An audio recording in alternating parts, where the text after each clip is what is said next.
So hi, this is the San Miguel Archives, and we're here with Betsy Davis to talk about her life in San Miguel. So can you tell us where you came from? Let's start there. Oh my goodness, originally or recently? Originally. I came from Columbus, Ohio. I hadn't been out of the country, the state, for years and years and years. And we first move was to New York Adirondacks. So when people say they're from New York, I say, where? They mean New York City, but they forget about the Adirondacks. So I pin them down anyway. Then we went to Venezuela, and all this produced 4 kids. And what were you doing in Venezuela? Was your husband's work? He was a geologist for a mountain of iron for U.S. Steel. And we came back and lived in Florida, but first we were in Pennsylvania, where I got a master's in education, so I could teach. It wasn't my college major. Yeah. What year was this? In the 60s. So in the 60s, I was busy. I was very busy with 4 kids and teaching. And I never did get down to San Miguel because where my parents spent their winters in the 50s and 60s. And your father was taking painting classes? He was a painter by avocation and had lots of talent. But it wasn't considered proper by his parents to major in art, so he became a civil engineer. But he loved painting, and he heard that someone very well known was making, in the art world, from Chicago, that was Sterling Dickinson.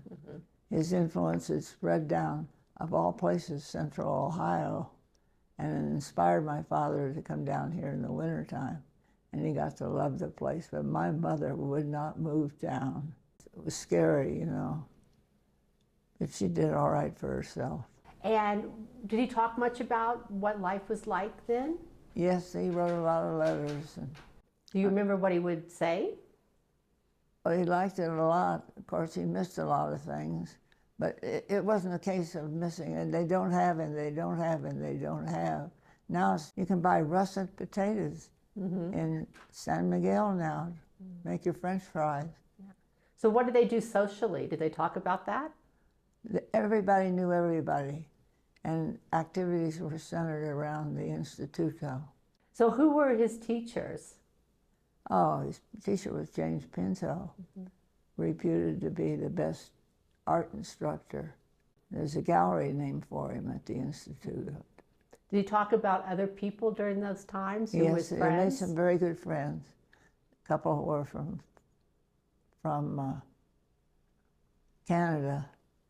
And when I finally got down here in 1973 for the first time, I went to a couple of parties on Hernando Macias. Well, now, of course, it's not a house anymore. It's a business, but they were elegant houses. So what was your life like when you first got here in 73? I came down to study Spanish at the Instituto, and that counted as my educational requirement for teaching. But I was able to use that because in between semesters and during the summer, for a couple of years, I worked at Disney World on Main Street, selling cameras and film and so on in a store. And they'd get somebody that was having trouble, didn't speak English, only spoke Spanish. They had no Spanish speakers at all then. And they'd come to me. Well, my Spanish after 4 years in Venezuela and taking lessons here was pretty good back then. I could even speak in the subjunctive. That was a great period in my life to work in Disney World. I recommend it highly. And so when you came for the first time, how long did you stay? about 6 weeks. Okay. And did you come back after that on regular visits? Not until 1989. Okay. Lots happened in there because when I first went home, I struggled through a divorce. And I mean struggled with my family through a divorce. And Because it was unacceptable? just wasn't proper to do that. But anyway, I was teaching school and to support myself and my kids in college by then. And finally I found a Welshman, or he found me. Mm-hmm. We were married for 23 years before he died in 2000 of cancer. So he moved down here with you in '89. We come down for long periods. And they got longer and longer, and we finally rented a house on Pilancone for a couple of years. But he was ill then. We couldn't buy anything. Didn't want to. Mm-hmm. I still think renting is better. So when did you make the decision to move here full time? He was so concerned about what would happen to me. And I said, I'm going to move to San Miguel. What do you think of that? And he was very satisfied. He loved the people here. Mm-hmm. Murray Camelhar was one of his good friends. Joe Urshan, Farley Wheelwright, Mm-hmm. they corresponded. And so I moved down. Pretty soon, Lise Weigman, my landlady, wanted her house back. She says, I'm drinking, I'm smoking, I need my house back. Just like that, there I was, sort of without my recovering period, grieving period. But I found an apartment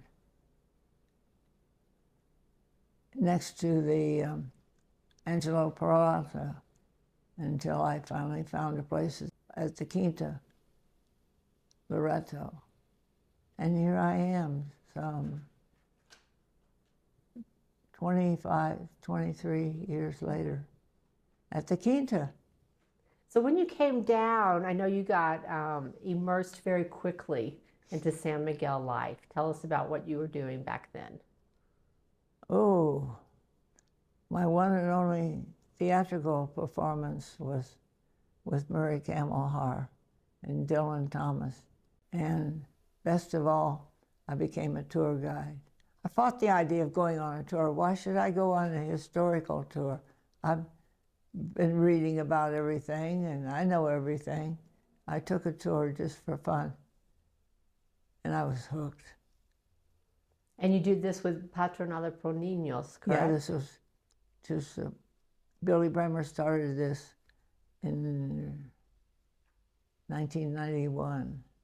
As a fundraiser. As a fundraiser for Patronato Pro Niños, which gave medical and dental and psychological care to the needy kids.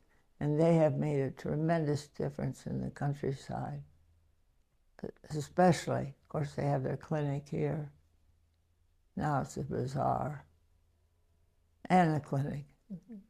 So eventually, Bob Latta said, I can't head the group up anymore. Betsy, would you like to do that? I says, sure, scared to death. But it became my passion. And I worked hard in that for about 20 years. And you were also training guides, correct? Yeah, we did everything. I did everything. I had lots of help on the publicity. I didn't know too much about delegating power and having committees and things because the thing just grew so gradually. And yet it grew. It's amazing.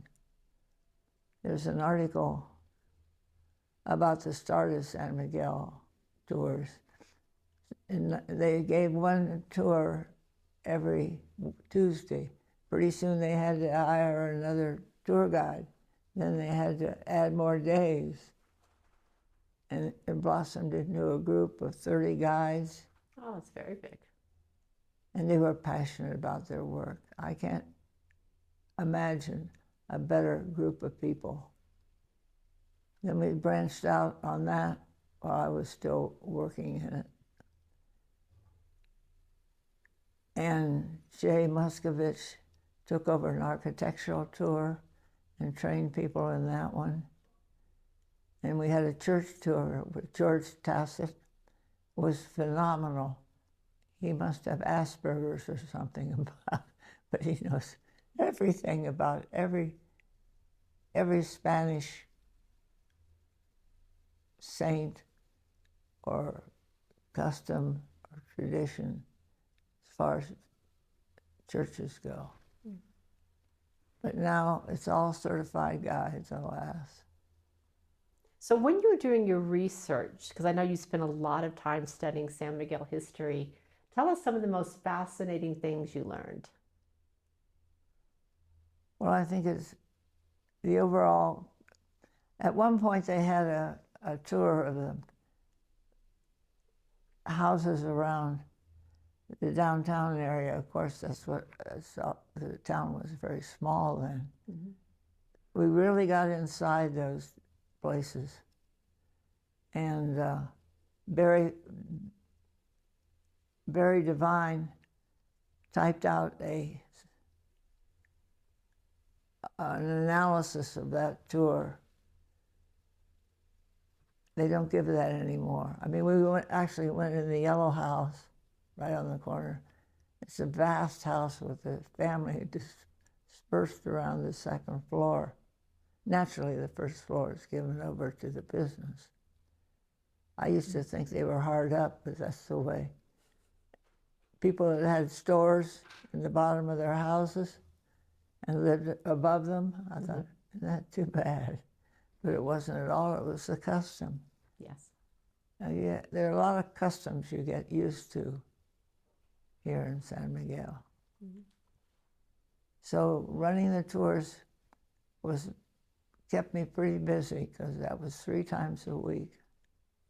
You see, I got to show the plaque now. I had a special tour from a group from Houston. It's a birthday tour. There were about, I'd say 15 women involved in it. And one of the women was Sharon Kurtz, who has gone on to do very interesting things. And she had a business making plaques like this for sale in Neiman Marcus and in catalogs and so on. It's one of my father's paintings, sketches of the parroquia, and she's run a wash over it. And she said, I can make, that's what this is, I can make you a birthday plaque too. And you can give it to the people who come down. So she made about 30 of them. Those little iron stands that fit on. But it has a place of honor in my living room. Mm-hmm. But the hard part was, you have to think of 3 mottos that are short that you believe in. Oh. So I worked on that a while and came up with, have fun, smile a lot, and be of some use. The top one's the most important one. Because having fun, I have fun being of some use. That constitutes a great deal of my time now. And so what are some of the other groups you worked with? Okay. I had the privilege of being in on the ground floor of the founding of Jóvenes Adelante. Can you tell us what that's about? Jóvenes Adelante is a scholarship fund. Well, we had 4 students, 4 or 5 students. One dropped out because he figured his farm was more important than an education. A very bright boy. So we had enough money to put them through college, basically. They still have to work some. And in the bank. And the people involved mainly were Helen Morris and Farley Wheelwright's wife, Virginia Wheelwright, and several others of us. Got together here at the Quinta and started this group. And that was based on the fact that David Rico, that I'm sure a lot of people have heard of, he runs the best tour group in San Miguel, the Vagabundos. Mm-hmm. He had gotten a scholarship to go to a university which was then, now is in Querétaro, but was here. And president of the university's wife called up Helen, we've got this boy, he's got a scholarship, he's terrific, but he hasn't got any shoes, that's the story. But eventually they became so close that he called her grandma, and he took care of her before she died, in a loving manner. When he graduated, he was valedictorian of his class. Wow. And then Helen says, what possibilities are there for him? And to make a long story short, David ended up with an MBA from Texas Christian University on a Fulbright scholarship. And he elected to come back. He'd started tours with Helen to use for the business aspect of his college career. And how big is the organization now, do you know? It's growing every year, the number of people. I would say 150 to 200. And these are college scholarships? And these are college scholarships. And they're very proud to get them, and there's a lot of competition for them. It's too bad they all can't go. But that's still an amazing accomplishment, to give that much opportunity to people. Oh, yes. And you also were part of the Rotary Club?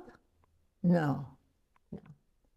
I What was else did you Rotary do? Citizen of the Year in 1991, which was an honor that I never dreamed I would ever get. I was also in Mujeres en Cambio, another scholarship group. Can you explain to us what the group is about? Mujeres en Cambio goes to the countryside, and they, in a limited number of schools, and they find girls in junior high and high school, and they sponsor them. Now, the teachers recommended them to and they had to maintain a grade average to be part of it. And once they've been recommended and keep their grades up, they will see them through college. It's a fine group. Ladies Inn likes that group and does a lot of fundraising with them. So that was another of my groups I liked. And then in my church, the Unitarian Universalist Fellowship, we gave NGOs, they submit grants, about 13 of them would submit grants for money, and we would vet them and make sure, you know, that you're supposed to do when you get a grant. Mm-hmm. And we continue to do that through the San Miguel Unitarian Foundation, an entirely different group than the church spiritual aspect itself. But we give about 50% of our income, we try to these NGOs every year. What are a few of those projects like? Patronato Pro Niños, Mujeres en Cambio, Casita Linda, the Deaf School, Right. about 4 of them, which is amazing. Sedesa, which is a Mexican-run NGO that helps communities, mostly in the rural area of San Miguel. And So- that's about half of them. Okay. Well, let's go back to some of your historical research about San Miguel. Because I know you've read a lot. So tell us a few of the stories that you uncovered that you find interesting. I find it very interesting that Robert DeGast would give me $100 if I could prove to him that there were tunnels under San Miguel. He absolutely rejected the idea. I could have proved that to Robert DeGast, but unfortunately, after producing a lot of books and history, maybe you're familiar with some of them, The Doors of San Miguel. Yes. He went home and became ill, and both of them died. What are some other things? If you look around, you just pick up things like Calle de Dios, Indios, and numero 15, 15, is the home Neil Cassidy had here. Now that's all going to go, eventually. I was trying to set up a tour of recent gringo history. It's getting to 100 years, very rapidly. And these things are being lost. So I've saved what I could save. If you ever run across anything by Catherine Walsh, be sure to save it. Okay. She writes on San Miguel. She wrote on San Miguel. And she was one of the reporters for the investigating reporters for the Nuremberg trials. She's been gone a long time. Katie, I remember Katie now. Yes, of course. She has her sketchbooks still from the Nuremberg trials that I'm trying to get a hold of. That would be interesting. Yeah. I have as many articles as I could get about her and her notes on what the tour said about the parochia. That's garbage. There's nothing, she'd speak right up about, make notes on the original script about different things, because I rewrote the script in 2013 from the original script for the walking tours. So when you would do these walking tours, what would be the few things that surprised people that they would be in awe of? St. Patrick, why is he so in front of right up front in the church? Meaning he was very important. And why is he? Because the Irish battalion that deserted, that's a whole other subject, that deserted the American army when they were trying to take over. You can tell I hadn't done the tour for a long time. They were trying to take over the property that Mexico owned in the United States, and they were looking for something to start a war. And there they are, sitting down there waiting to invade in the American army, and they're looking at this lovely scene across the Rio Grande. The church, people going to church, and they related to those people because somehow or other they got it in their minds, this is just like Ireland and the UK. Catholicism. Yeah. And the British, how they would treat the Irish. This is what we're doing to them. And the battalion abandoned the army resigned, got out, and helped fight that war valiantly till the end. Their leaders were shot or jailed, or was very bad. That's why they have an Irish society in Mexico City, because of that. That's why St. Patrick is right up front in the church. Then you get over to the Bellas Artes, and I have them stand in the door and look at that picture of Christ. It's the story of Christ's baptism and so on. And starting with the first panel, you stand at the front door and you look at that right across from you, and you realize you see a picture, a wonderful picture on the walls. But then if you stop and look at it from a structural point of view, how did they ever get that? Because it's on so many pieces, you have to, but you still see a picture. Do you know how Siqueiros got those murals up there? What device do you suppose he used? Did you ever teach school? No. Were you ever taught with the teacher using an overhead projector? That was my day, yes. That's exactly what he used. Now, how do I know that? It's because Wilhelmina's father was an art expert. Josh Kligerman? Yeah. And he saw them doing this. And he was, Siqueiros, I mean, that's exciting. And they look and, wow, they were really impressed with that. He said, now look at it. And there's a sort of a motion aspect to it, from one to another. And he's thrilled by this idea of artists using tools, and he wanted to make his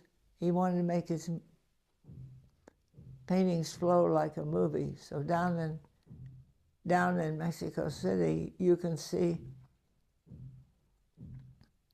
a room devoted to his love of movies, using a Lazy Susan with guides and the audience on the Lazy Susan going around the room watching this movie, mural. And so what are some of your favorite buildings in town and their stories? Well, of course, the Canal Palace. What's the story? This classic architecture, absolutely classic. You compare it with the home of Allende, and you can see the Baroque, you know.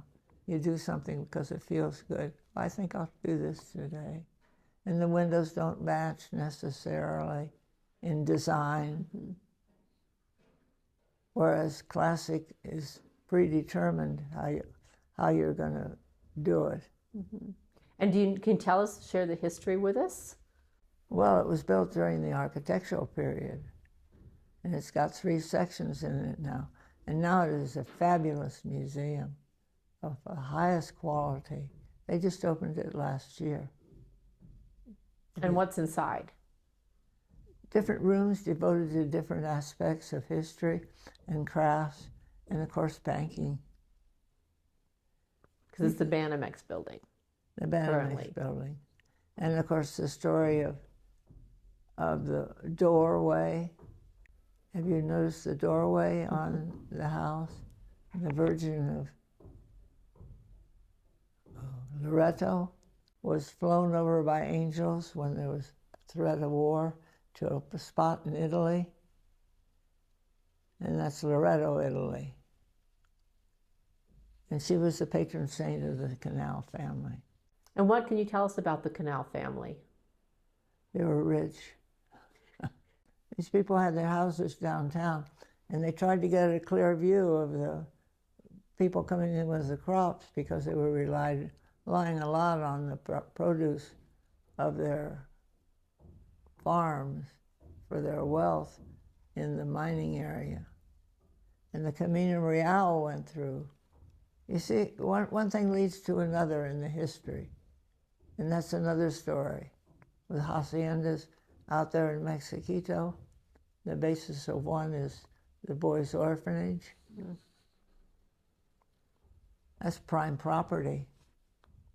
What are some of your favorite memories of San Miguel? Oh, the people. If you ever fall down in San Miguel, if you do, somebody's going to be there. And I've had that happen, unfortunately, for falling. But when you build streets and sidewalks like they do here, you're going to find a lot of people falling. Can you imagine a wheelchair on this terrain? You don't see many. Too hard.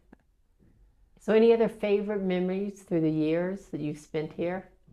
My time spent at the holidays, that now I hear the bells ringing and I know what's going on, and that's a wonderful thing. Like the Indians pounding on their drums and the dancing going on in the square. There's nothing like living downtown. Mm-hmm. It might be too crowded at times, but New Year's Eve, I wouldn't touch it now. Mm-hmm. But I can remember when we went down and danced in the streets. One day in the early days that we were here, that would be in the 1900s, early, I walked downtown by myself, and I could not believe what I saw. There wasn't a car around there. The whole place was filled with flowers. Well, of course, it was Candelaria. But what did I know? It was my first experience with it. It probably was 1990 in February. It was just like the world lit up with all those flowers, and it just overwhelmed me.